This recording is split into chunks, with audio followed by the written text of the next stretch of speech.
কুলেন্দ্ৰ কিছু পৰিস্থিতি হাম কাটিছে বুলি কেইটামান মুহূৰ্তৰ পূৰ্বে এগৰাকী বিষয়ে আমাক জানিবলৈ দিছে সেই মন্তব্য আপুনি সংগ্ৰহ কৰিছে গতিকে এতিয়া কেনে ধৰণৰ ব্যৱস্থাৰ মাজেৰে লৈ যোৱা হ'ব প্ৰশাসনৰ সেই উচ্ছেদ অভিযান সেয়া যথেষ্ট গুৰুত্বপূৰ্ণ আজিৰ দিনটোতে তেওঁলোকে টাৰ্গেট কৰিছে 10,000টা পৰিয়ালক তাৰ পৰা উচ্ছেদ কৰিব পাপুৰি প্ৰায় 14 আপোনাৰ বাসগৃহ আছে আৰু আমি যদি পৰিয়াল হিচাপে আপুনি মানুহ গণনা কৰোঁ তেতিয়াহ'লে প্ৰায় 20,000 লোক তাত থকা বুলি আমি জানিব পাৰিছোঁ আৰু আমাৰ সাংবাদিক সতীৰ্থ সাংবাদিক খনীন্দ্ৰ কলিতা তেখেতে গোটেই আপোনাৰ গোটেই অঞ্চলটোতে আপোনাৰ 20,000 লোক আপোনাৰ আছে অৰ্থাৎ 3,500 বিঘা মাটি সামৰি পেলাই অঞ্চল আৰু তিনিটাকৈ অঞ্চল আপুনি নাম ইতিমধ্যে উল্লেখ কৰিছে আৰু কথাটো হৈছে যে পুৱাৰ ভাগৰ পৰা নহয় কালিৰ দিনটোতো আমাৰ সতীৰ্থ সাংবাদিক চাপৰৰ খনীন্দ্ৰ কলিতা সঞ্জয় শৰ্মা বিলাসীপাৰাৰ সাংবাদিক তেখেত দুইগৰাকী আপোনাৰ ঘটনাস্থলীত আছিল আৰু কালিৰ দিনটোত আমি ইয়াত তেখেতসকলৰ পৰা জানিব পাৰিছোঁ যে বহু সংখ্যক লোকে নিজৰ ঘৰ সা সঁজুলি গোটেই সামগ্ৰী আপোনাৰ লৈ পেলাই তেখেতসকলে সেই স্থান ত্যাগ কৰিছে অৰ্থাৎ তেখেতসকলে এটা কথা স্পষ্ট হৈছে যে চৰকাৰে যেহেতু আপোনাৰ চৰকাৰক এই মাটিখিনি তাপবিদ্যুৎ প্ৰকল্পৰ বাবে লাগে অৰ্থাৎ চৰকাৰে কিন্তু এই মাটিখিনি যে এৰি নিদিয়ে সেই কথা তেখেতসকলে জ্ঞাত হৈছিল কিন্তু চৰকাৰৰ ওচৰত তেখেতসকলৰ কেইবাটাও দাবী আছিল যি দাবী আমি ৰাতিপুৱাৰ ভাগত গৈ পেলাই তাৰে স্থানীয় লোকসকলৰ সৈতে কথা পাতিছিলোঁ যে যেতিয়া জেচিবিৰে আপোনাৰ তেখেতসকলৰ বাসগৃহ ভাঙি আছিল যিসমূহ বাসগৃহত প্ৰথমতে ভাঙিছিল সেইসমূহ বাসগৃহত কিন্তু মানুহ নাছিল অৰ্থাৎ তাৰ পৰা সামগ্ৰীসমূহ তেখেতসকলে ইতিমধ্যে উলিয়াই লৈ গৈছিল আৰু সেইসমূহ বাসগৃহত প্ৰশাসনে উচ্ছেদ অভিযান চলাইছিল তাত স্থানীয় লোক আপোনাৰ সমাবেত হৈছিল আমি তেখেতসকলক প্ৰশ্ন কৰিছিলোঁ আৰু তেখেতসকলে স্পষ্টভাৱে তেখেতসকলৰ খবৰ কথা কৈছে আৱেগ নিশ্চিতভাৱে নিজৰ ঘৰ যেতিয়া ভাঙি যাব নিজৰ মাটি যেতিয়া আপোনাৰ হেৰুৱাব কোনোবা লোকে তেতিয়াহ'লে আৱেগ নিশ্চিতভাৱে আহিব কিন্তু তাত যথেষ্ট সংখ্যক ভদ্ৰলোক আছিল তেখেতসকলে উল্লেখ কৰিছিল যে কিছু তেখেতসকলক ক্ষতিপূৰণৰ প্ৰয়োজন আছে যিহেতু তেখেতসকল উচ্ছেদিত হৈছে তেখেতসকলক মাটি থকাৰ বাবে সুবিধা কৰি দিব লাগে আৰু ইতিমধ্যে আলোচনা বিলোচনা হৈছে তেখেতসকলে উল্লেখ কৰিছে যে মাজেৰেলগা চৰত তেখেতসকলক তাত চৰকাৰে সংস্থাপন দিব বুলি তেখেতসকলক কৈছে কিন্তু মাজেৰেলগা চৰ আপোনাৰ যিহেতু খহনীয়া অঞ্চল সেই অঞ্চলত তেখেতসকলে যাব নিবিচাৰে আৰু সেয়েহে তেখেতসকলে কিছুমান দাবী চৰকাৰক উত্থাপন কৰিছিল আৰু চৰকাৰৰ ফালৰ পৰা প্ৰশাসনৰ ফালৰ পৰা প্ৰতিটো পৰিয়ালকে আপোনাৰ 50,000 টকা সাহায্য দিয়া কথা উল্লেখ কৰিছিল আৰু সেই হিচাপে আপোনাৰ সাহায্যটো যথেষ্ট খেলিমেলি হৈছিল কাৰণ কাৰোবাৰ ধৰি লওক আপোনাৰ 4টা পুত্ৰ আছে 4টা ঠাই আছে সেই 4টা ঠাইত বসবাস কৰি আছে 4টা ঘৰ আছে কিন্তু তেখেতৰ পিতৃৰ নামতে আপোনাৰ সাহায্য দিয়া হৈছে অৰ্থাৎ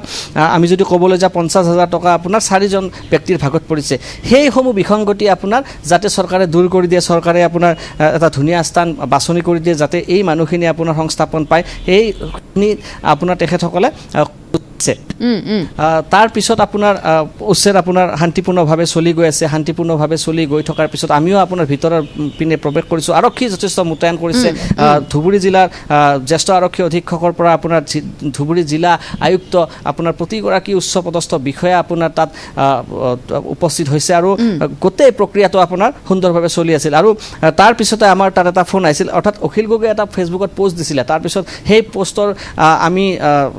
নিৰীক্ষণ কৰিছিলোঁ আৰু তাৰপিছত আমি খবৰ লৈ পেলাই গম পালোঁ যে অখিল গগৈ উচ্ছেদৰ যি স্থান আছে সেই স্থানত আহিব উচ্ছেদৰ স্থানত আহিব বুলি যেতিয়া আমি গম পালোঁ তেতিয়া আমি যোগাযোগ স্থাপন কৰিছিলোঁ কেইবাগৰাকী ব্যক্তিৰ লগত যোগাযোগ স্থাপন কৰিছিলোঁ আৰু তাৰপিছত আমি আৰক্ষীৰ ফালৰ পৰা গম পাইছোঁ যে অখিল গগৈক উচ্ছেদৰ স্থানত আহিবলৈ দিয়া নহয় অৰ্থাৎ আপোনাৰ চাপৰত অখিল গগৈক আপোনাৰ তাত ৰখোৱা হ'ব আৰু সেই কথা গম পাই পেলাই আমি চাপৰৰ পিনে গৈছিলোঁ কিন্তু অতি তাত অৰ্থাৎ অখিল গগৈয়ে তেখেতে অকণমান এটা বুদ্ধি খটুৱালে যে তেখেতৰ যিখন বাহন আছে সেই বাহনখনত আহিলে আৰক্ষীয়ে তেখেতক বাটতে আগচি ধৰিব সেয়েহে তেখেতৰ যিখন বাহন আছে সেই বাহনখনত তেখেতে নাহি পেলাই এখন বাছত আহি পেলাই তেখেতে আপোনাৰ এই স্থান পাইছিলে অৰ্থাৎ এটা চক আছে চকত তেখেতে ৰৈছে আৰু তাৰপিছত আপোনাৰ তাৰ পৰা বাইকেৰে আপোনাৰ উচ্ছেদৰ যি স্থান আছে সেই স্থানত গৈছিল আৰু তাৰ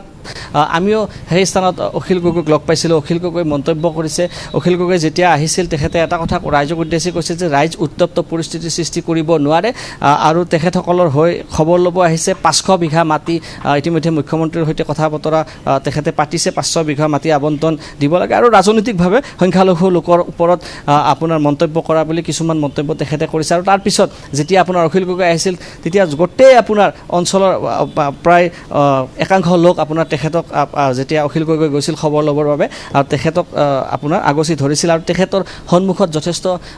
তেখেতসকলৰ ক্ষোভ আছে, তেখেতসকলৰ আৱেগ আছে, গোটেই কথা বতৰাখিনি কৈছে, কোনোবাই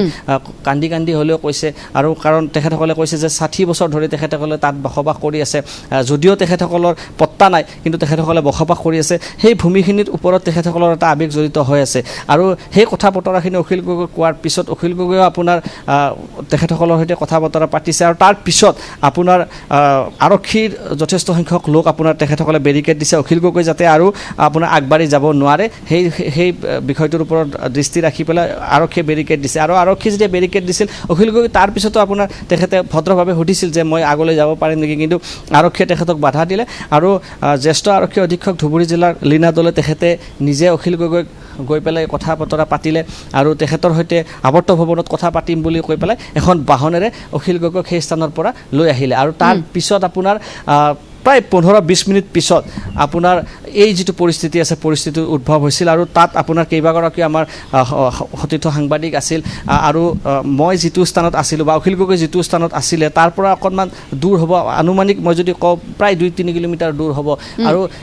প্ৰায় 20 পৰা 25 মিনিটৰ পিছত আপোনাৰ এই যিটো আপোনাৰ তেখেতসকলৰ উমি জ্বলি থকা আৱেগৰ বশৱৰ্তী হৈ পেলাই তেখেতসকলৰ প্ৰতিবাদী কণ্ঠ জাগি উঠিছিল আৰু আৰক্ষীক উদ্যত হৈ পেলাই তেখেতসকলে আক্ৰমণ কৰিবলৈ গৈছিল, যিমান তথ্য আমি লাভ কৰিছিলোঁ। আৰু তাৰপিছত আৰক্ষীয়েও নিজক আপোনাৰ আত্মৰক্ষাৰ বাবে তেখেতসকলে লাঠি চালনা কৰা বুলি আমি জানিব পাৰিছোঁ। আৰু 4 পৰা 5 গৰাকী ব্যক্তি আপোনাৰ সামগ্ৰিকভাৱে এতিয়াও আমাৰ হাতত তথ্যটো নাই, আঘাতপ্ৰাপ্ত হোৱা বুলি আমি গম পাইছোঁ। আৰু এখন এম্বুলেঞ্চেৰে আপোনাৰ তেখেতসকলক হস্পিটেললৈ লৈ যোৱা বুলি আমি গোটেই খবৰখিনি পাইছোঁ। আৰু তাৰপিছত অখিল গগৈ এটা পোষ্ট দিছে যে বাছেৰে আৰু আপোনাৰ বাইকেৰে গৈ পেলাই উচ্ছেদস্থলী পাইছিল আৰু তাৰপিছত তেখেতক চাপৰ আৰক্ষী থানাত এতিয়া তেখেতক ৰখাই থৈছে, এই ধৰণৰ কথা তেখেতে ফেচবুকৰ জৰিয়তে উল্লেখ কৰিছে। আৰু কিছু সময় পূৰ্বে আপোনাৰ প্ৰশাসনৰ বৰমূৰীয়া বিষয়াগৰাকীয়ে তেখেতে আমাৰ আগত তেখেতে ভাষ্য দিছে যে পৰিস্থিতি বৰ্তমান নিয়ন্ত্ৰণ হৈ আছে, আপোনাৰ এতিয়া উচ্ছেদ চলি আছে। মই পাপৰি এটা কথা ক'ব পাৰোঁ যে আজিৰ পৰা হয়তো আজিও অখিল গগৈক আপোনাৰ তাত ৰখাবলৈ আৰক্ষীয়ে আপোনাৰ বাধা দিবলৈ যত্ন কৰিছিল, কিন্তু অখিল গগৈ যথেষ্ট তেখেতে বুদ্ধি ব্যৱহাৰ কৰি পেলাই তেখেতে সেই স্থানত গৈছিল, বাইকেৰে গৈছিল। আৰু তেখেতক আপোনাৰ যিসমূহ ইয়াৰে স্থানীয় লোক আছে, স্থানীয় লোকসকলে কিছু সমৰ্থকো তেখেতৰ আছে আৰু অখিল গগৈ জিন্দাবাদ ধ্বনিও আপোনাৰ তাত দিয়া আমি দেখিবলৈ পাইছোঁ। মুঠৰ ওপৰত আপোনাৰ তেখেতে আপোনাৰ পাকে প্ৰকাৰে সেই স্থান পাইছিল। কিন্তু এটা কথা স্পষ্ট হৈ গৈছে যে আজিৰ পিছত, কাৰণ যিহেতু বৃহৎ এটা অঞ্চল 3500 বিঘা মাটি কৰা হ'ব, মই আগতে কৈছোঁ যে বহু সংখ্যক লোক আপোনাৰ ইতিমধ্যে সেই স্থান এৰিছে, কাৰণ তেখেতসকলে বুজিছে চৰকাৰে এইখিনি আপোনাৰ কালিও মুখ্যমন্ত্ৰীয়ে কৈছে যে উচ্ছেদ হ'ব আৰু চৰকাৰৰ যিটো স্থিতি আছে সেই সবল স্থিতিৰ ওপৰত স্থানীয় লোকসকলে গম পাই গৈছে যে চৰকাৰে আপোনাৰ বাই হুক অৰ ক্ৰুক তেখেতসকলে উচ্ছেদ কৰিব। সেয়েহে 90% আপোনাৰ 80 পৰা 90% লোক তাৰ পৰা নিজে নিজে গৈছে। এতিয়া আপোনাৰ যিখিনি লোক আছে তেখেতসকলে আৱেগিক হৈ আছে আৰু তাৰপিছত অপ্ৰীতিকৰ পৰিস্থিতি সৃষ্টি কৰিছিল, ৰাস্তা বন্ধ কৰি দিছিল, সাংবাদিকক আক্ৰমণ কৰিবলৈ আহিছিল, তাৰ হাতত আপোনাৰ লাঠি লৈ পেলাই আহিছিল। কিন্তু আপোনাৰ আৰক্ষী যিহেতু যথেষ্ট মোতায়েন কৰা হৈছে, তাত আৰক্ষী মোতায়েন কৰা হোৱাৰ পিছত আৰক্ষীয়ে গোটেই পৰিস্থিতিটো নিয়ন্ত্ৰণত অনা বুলি কৈছে। এতিয়াও মই সেই স্থানত যাব পৰা নাই, অৰ্থাৎ মই কিছু সময় পিছতে সেই স্থানলৈ যাবলৈ যত্ন কৰিম, কাৰণ আমি দেখিছিলোঁ যে আমাৰ কেইবাগৰাকী সতীৰ্থ সাংবাদিকক আপোনাৰ তাত প্ৰহাৰ কৰিবলৈ উদ্যত হৈছিল স্থানীয় লোকে। আৰু মই এইখিনিতে এটা কথা স্পষ্ট কৰি দিওঁ যে তাত যথেষ্ট সংখ্যক ভদ্ৰলোকো আছে, যিসমূহ লোকে আপোনাৰ গোটেই বিষয়টো আপোনাৰ আলোচনা বা আলোচনাৰ মাধ্যমেৰে তেখেতসকলে চৰকাৰক জনাব বিচাৰিছে, সেইখিনি কথাও আপোনাৰ তেখেতসকলে ব্যক্ত কৰিছে। কিন্তু তাৰ মাজতে কিছু আপোনাৰ এনেকুৱা ব্যক্তি আছে যিয়ে আপোনাৰ গোটেই পৰিস্থিতি অকণমান যত্ন কৰা এটা পৰিকল্পনা কৰিছে, এই ধৰণৰ এটা দৃষ্টিগোচৰ হৈছে। কিন্তু যিয়ে নহওক আৰক্ষী যিহেতু আছে, আৰক্ষীয়ে আপোনাৰ যোনে আইন হাতত তুলি ল'ব তেখেতসকলক যে মতলব আইনৰ গণ্ডিত আনিব আৰক্ষীয়ে, সেই কথা নিশ্চিত হৈ পৰিছে। আৰক্ষীয়ে ল এণ্ড অৰ্ডাৰ চিটুৱেশ্যন আপোনাৰ যে হ'ব নিদিয়ে, আইন শৃংখলা জড়িত পৰিস্থিতি যাতে হ'ব নোৱাৰে তাৰ ওপৰত আপোনাৰ আৰক্ষীয়ে দৃষ্টি নিবদ্ধ ৰাখিছে। আৰু অনুমান কৰিব পাৰি যে বৃহৎ এটা অঞ্চল 3500 বিঘা মাটি আপোনাৰ হয়তো কেইবাদিনো ইয়াতে উচ্ছেদ চলিব। আৰু আমি এইখিনিত এটা কথা জনাব বিচাৰিছোঁ যে এতিয়া প্ৰশাসনে আপোনাৰ বিৰোধীৰ কোনো বিধায়ক যাতে তাত উপস্থিত হ'ব নোৱাৰে সেইটোৰ ওপৰত যে দৃষ্টি ৰাখিব সেই কথা নিশ্চিত, কাৰণ তাত আপোনাৰ বিৰোধীৰ বিধায়ক গ'লে হয়তো অপ্ৰীতিকৰ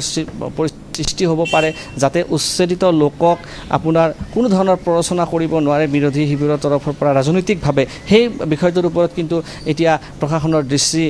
আজিৰ এই ঘটনাৰ পিছত কিন্তু থাকিব যে সেই কথা আমি একেমুখে কৈ দিব পাৰোঁ পৰৱৰ্তী সময়ছোৱাত দেখিবলৈ পোৱা যাব বিৰোধীৰ কোন কোন জনপ্ৰতিনিধি ইয়াতে আহিবৰ বাবে চেষ্টা কৰে বা তেখেতসকলে ইয়াত আহিবলৈ বাবে চেষ্টা কৰে নে নকৰে গোটেই সামগ্ৰিক বিষয়টো পিছত গম পোৱা যাব কিন্তু এটা কথা স্পষ্ট অখিল গগৈ অহাৰ পিছত অকণমান যে পৰিস্থিতিৰ অৱনতি হৈছে সেই কথা কিন্তু আপোনাৰ স্পষ্টভাৱে আমি কৈ দিব পাৰোঁ পাপৰি মই ধন্যবাদ জনাইছোঁ কুলেন্দ্ৰ আপোনাক কিছু সময়ৰ পাছতে আপোনাৰ সৈতে আমি পুনৰ সংযুক্ত হ'বলৈ চেষ্টা কৰিম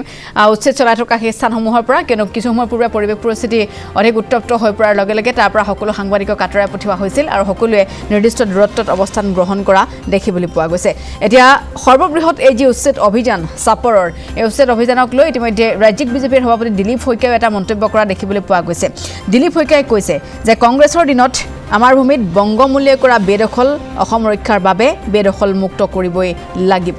বাংলাদেশৰ খাটুৰাৰ পৰা মুক্ত কৰিব লাগিব মাটি আজিৰ উচ্ছেদলৈ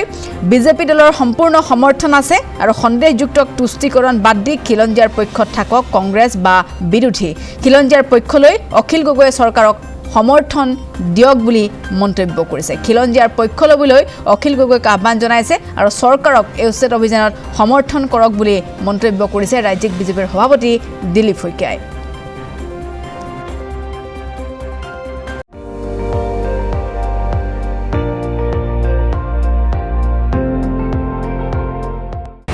আপুনি চাই আছে ND24 সৰ্বশ্ৰেষ্ঠ নহয় সৰ্বোত্তমৰ দৌৰ